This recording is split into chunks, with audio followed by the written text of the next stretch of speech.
তো hello everyone, কেমন আছেন আপনারা সবাই? আমি তানিশা। আর আজকে মে মাসের 4 তারিখ রবিবার, আর এখন সময় হয়েছে ওই সকাল 8টার মতো। তো আজকে আমি একটু সকাল সকাল ঘুম থেকে উঠে পড়েছি, তারপর ফ্রেশ হয়ে এখানে চা খেয়ে নিচ্ছিলাম। আর আমি সাধারণত গ্লাসে চা খাই, তো আজকে বাটিতে চা খেলাম। আর দিন তারপর চা খাওয়া শেষ করে পড়তে বসেছিলাম। আর এদিকে আমার পড়া শেষ না হতেই দেখলাম বোন একটা কী বানাচ্ছে, আর চট করে চলে গেলাম বোনের কাছে। দেখলাম বোন এখানে চকলেট লস্যি বানাচ্ছে, এটা আমি ফার্স্ট টাইম দেখছি। তো বন্ধুরা, তোমরা কি কখনো এই চকলেট লস্যি খেয়েছো? তাহলে অবশ্যই কমেন্টে জানিও। তো আমি আজকে ফার্স্ট টাইম খাবো। আর এই লস্যিটা খেতে কিন্তু দারুণ লাগছিল। ওপর থেকে বোন একটু চকলেট সিরাপ দিয়ে দিয়েছিল। সারাদিন এখন মা রুটি করবে সকালের ব্রেকফাস্টে, ওই জন্য আমি এখানে আটাটা চেলে দিচ্ছিলাম। আর তার সঙ্গে বরবটি আর কুমড়ো রান্না করবে রুটির সঙ্গে খাওয়ার জন্য।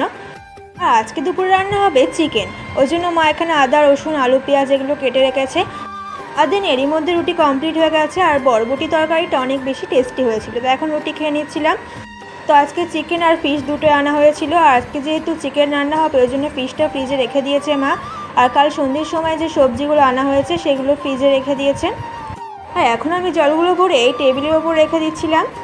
তো রুটি খাওয়ার পর অনেকগুলো বাসন জমে গিয়েছিলো, তো বাসনগুলো আমি এখন ক্লিন করে নিয়েছি। আর দেখো বন্ধুরা, বাইরে কত রোদ, আজকে খুব গরম পড়েছে বাইরে।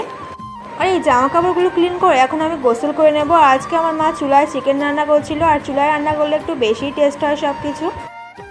আর দিন জামা কাপড়গুলো সুন্দর করে ক্লিন করে আমি গোসল করে নিয়েছিলাম। আর দিন এখন সময় হয়েছে দুপুর 2টোর মতো। তো আমরা সবাই মিলে খেতে বসে গিয়েছি। চিকেন ছিল, সঙ্গে লাউ শাক, চাটনি আর স্যালাডও ছিল।